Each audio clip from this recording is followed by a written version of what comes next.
that we can't make cash payments in hospitals. You need to make it through digi payments. Right.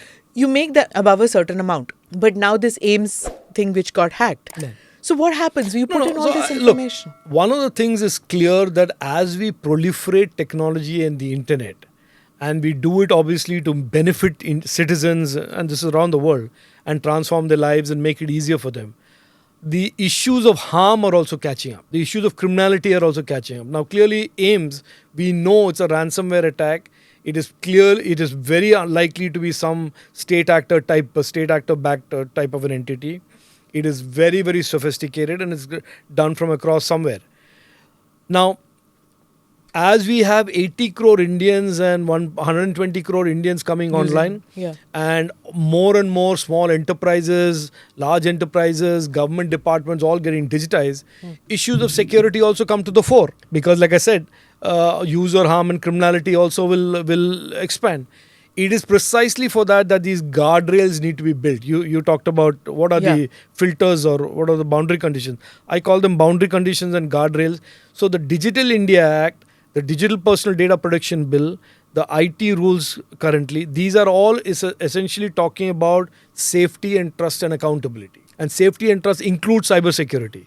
Because if you don't feel secure in the cyberspace, then how do you get safety and trust? The Digital Data Protection, Personal Data Protection Bill is going to create a significant behavioral change amongst all those entities who collect user data. Because for the first time, there is a legislation that makes it very expensive for you to be negligent or misuse personal data. Now, at a different time and a different age, if this data breach of AIIMS had not been, let us say, due to a ransomware attack, and it had been purely due to negligence, AIIMS would have been on the hook to pay a significant amount of money as compensation under the DPDP.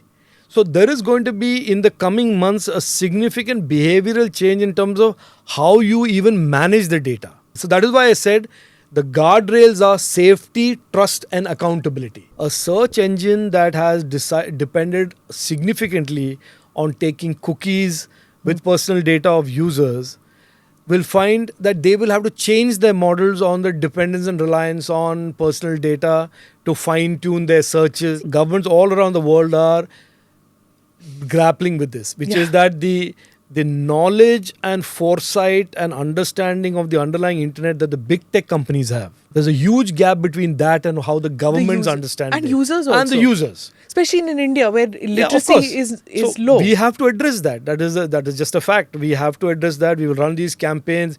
After the DPDP bill is put out there, we will run these exhaustive campaigns to tell consumers what their rights are. It is essentially... It is like writing the constitution, digital constitution for the new digital world.